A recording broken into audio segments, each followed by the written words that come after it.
Hello दोस्तों, कैसे हो आप लोग। उम्मीद करते हैं सब लोग बढ़िया हो गए। मेरा नाम है आकाश, आप देख रहे हैं आपका अपना चैनल पढ़ाई वाले सर। तो दोस्तों, आज की वीडियो में हम लोग बात करने वाले हैं क्लास 12th के जो सब्जेक्ट है केमिस्ट्री। ठीक है, तो केमिस्ट्री के अंदर जो आपके दो दो नंबर के टॉपिक पूछे जाते हैं, आज वो सारे टॉपिक हमने इस वीडियो में कवर करें हैं। तो पहला टॉपिक हम देख लेते हैं। मेरा पहला टॉपिक क्या है। पहला टॉपिक आपको यहाँ पे दिख रहा होगा कि ब्राउनी गति पर संक्षिप्त टिप्पणी लिखनी है। तो ब्राउनी गति क्या होती है उसके बारे में देखिए, नीचे लिखा है इसमें हमने कि कोलाइडी विलयन में कोलाइडी कण सदैव टेढ़ी मेढ़ी गति करते हैं। इस गति को हम लोग ब्राउनी गति कहते हैं। ठीक है, तो बता दें आप लोग को, जैसे मान लीजिए ये आपको कोई कण है, ठीक है, ये आपका कोई विलयन है, इसके अंदर जो कोलाइडी कण होंगे हमेशा इस तरह से गति करेंगे, ऐसे फिर यूं कहीं ऐसे अपने मन से, मतलब ठीक है, कोई एक निश्चित डायरेक्शन नहीं होगी। तो ये जो होता है इसको हम लोग बोलते हैं जिगजैग मोशन। इस पूरे को हम लोग बोलते हैं जिगजैग मोशन। तो इसी यही होती है ब्राउनी गति। ठीक है, जिगजैग मोशन को ही आप लोग समझ लीजिए हिंदी में हम लोग ब्राउनी गति कहते हैं।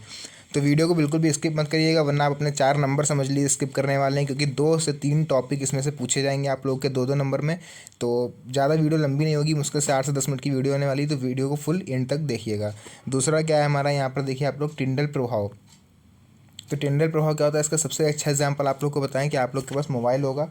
ठीक है, मोबाइल आप लोग क्या करिएगा, पीछे जो यहाँ पर आप लोग की फ्लैश लाइट दी होती है, ठीक है, यहाँ पर आपके कैमरा होगा इस तरह से, और इसके नीचे छोटी सी आप लोग की एक फ्लैश लाइट दी होगी।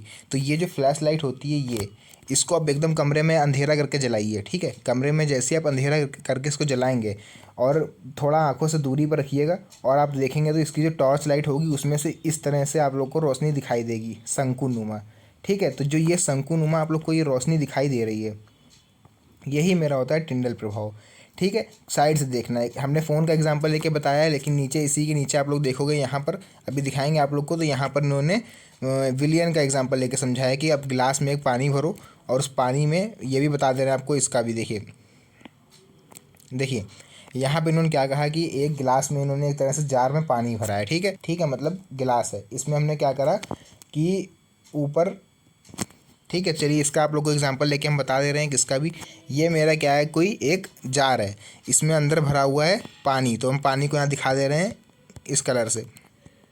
ठीक है, ये सब इसके अंदर भरा हुआ है पानी। करना क्या है इसमें से कि हमें साइड में यहाँ पर से, ये जो देख रहे हैं आप, जो रफ हो रहा है पार्ट, यहाँ से मान लीजिए कोई किरण आपकी, मतलब यहाँ से आपने कोई लाइट अंदर डाली, फॉर एग्जांपल आपने टॉर्च यहाँ से जला दी। ठीक है, यहाँ से आपने क्या करा, टॉर्च लाइट जलाई, और वो यहाँ से अंदर आ रही है।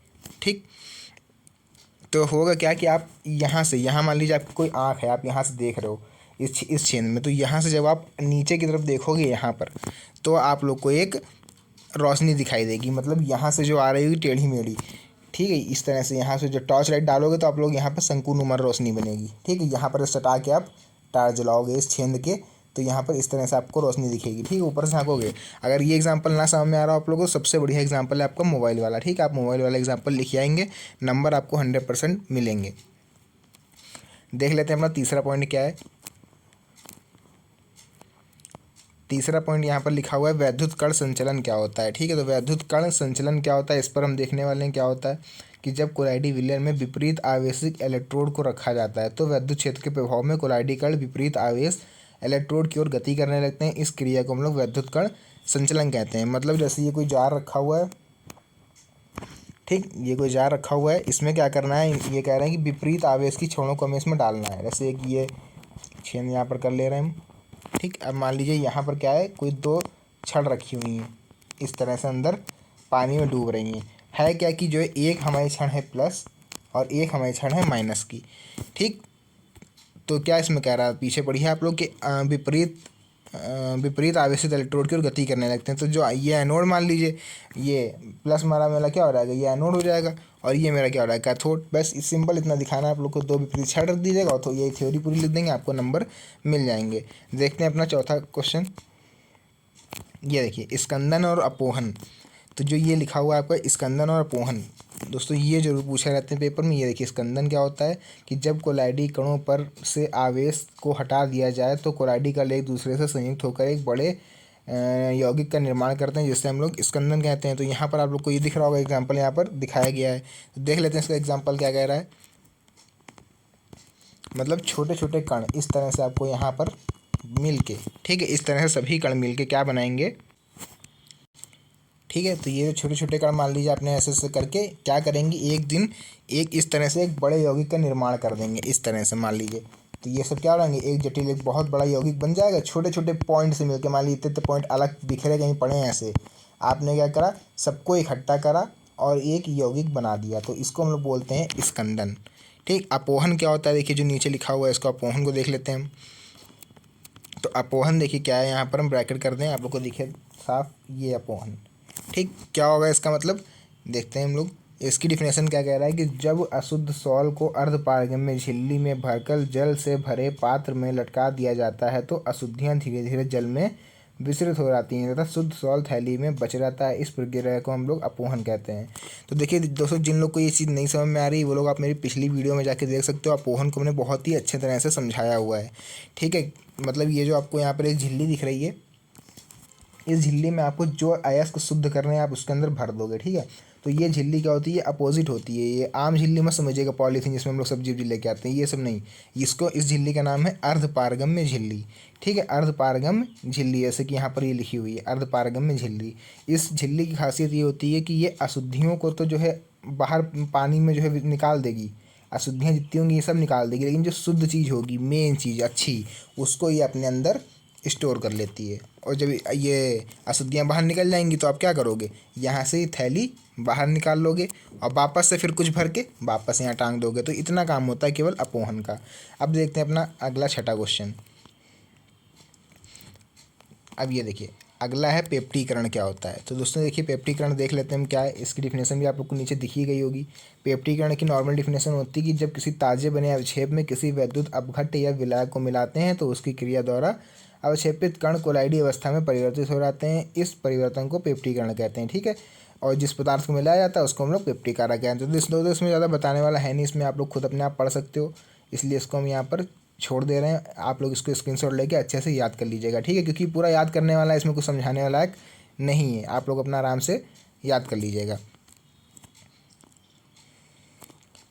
अब देखिए अगला क्या है मेरा, हार्डी-सुलजे नियम। हार्डी-सुलजे नियम क्या कह रहा है कि जब किसी विलयन में, मतलब इस नियम के अनुसार किसी आयन की संयोजकता जितनी अधिक होती है उसकी स्कंदन क्षमता उतनी ही अधिक होती है। तो यहाँ पर नॉर्मल से एक एग्जांपल लिखा हुआ है। आप एग्जांपल अगर यार नहीं भी लिखते हो, केवल इतनी डिफिनेशन आप यहाँ तक की लिख देते हो, तब भी आपको नंबर मिलने वाले हैं। तो परेशान होने की ज़रूरत नहीं, क्योंकि यार 2 नंबर में पूछा जाता है, आपको कोई भर के एक पन्ना पूरा 2 पन्ने नहीं भरने हैं। ठीक है, 2 नंबर मतलब ये है कि आप इस तरह से करके वहाँ पर 3 से 4 लाइनें भर दोगे। 3 लाइन भी अगर मैक्सिमम आपने यहाँ तक कर दिया तब भी आपको वो 2 नंबर दे देगा। तो ज़्यादा इसमें परेशान होने की ज़रूरत नहीं है आप लोग को। ये देखिए अगला, ये इंपॉर्टेंट पॉइंट है। ठीक है दोस्तों, यहाँ पर हम डॉट बना देना छोटा सा, ये इंपॉर्टेंट क्वेश्चन है, आप लोग स्क्रीनशॉट ले लीजिए। क्या है, स्वर्ण संख्या क्या होती है। अब देखिए स्वर्ण संख्या क्या होती है कि स्वर्ण संख्या रच्छी कोलाइड की mg में वह मात्रा जिसे 10 ml गोल्ड सॉल्ट में मिलाने पर 10% सांद्रता वाली 1 ml NaCl मिलाने पर इनके होने वाले स्कंदन को रोक देती है। तो ये होती है इसकी सांद्रता। ठीक है, तो यहाँ पर इसका नॉर्मली से हमने डायग्राम यहाँ पर रिप्रेजेंट कर रखा है, आप लोग आराम से इसको समझ सकते हो। अगला पॉइंट है मेरा, एंजाइम उत्प्रेरक क्या होते हैं। तो ये नॉर्मल आप लोग को लिख देना है, कुछ नहीं ज़्यादा करना है कि जब किसी रासायनिक अभिक्रिया में कोई एंजाइम उत्प्रेरक के रूप में कार्य करता है तो अभिक्रिया को वेग को बढ़ा देता है, उसे एंजाइम कहते हैं। नॉर्मली आप लोगों ने यहाँ देखा होगा कि अगर हम कोई रिएक्शन लिखें, फॉर एग्जाम्पल यहाँ पर हमने लिखा Na+Cl। ठीक है, एग्जाम्पल बता रहे हैं, आप लोग एरो बनाते हैं ऐसे, और इधर मान लीजिए बन गया मेरा Na, कुछ भी जो भी इधर बनना होगा, मान लीजिए इधर आपका बन गया। तो ये जो एरो होता है यहाँ पर, ये एरो जो बनाते हैं हम लोग, ये वाला, तो इसके ऊपर आप लोगों ने देखा होगा यहाँ पर हम लोग कुछ ना कुछ लिख देते हैं। यहाँ पर देखिए, यहाँ पर लिखते हैं हम लोग कुछ ना कुछ, तो वो होता है मेरा एंजाइम उत्प्रेरक, जो कि क्या करता है, विक्रिया के वेग को बढ़ा देता है। चलिए देखते हैं हम आगे।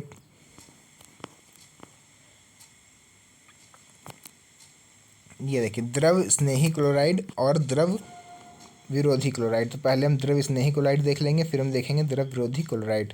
तो पहले द्रव स्नेही, मतलब नाम से आप लोगों को पता चल रहा होगा, द्रव स्नेही मतलब जो द्रव को क्या करे, स्नेह करे। स्नेह मतलब प्यार, पूरा पढ़ेंगे और समझ में आएगा।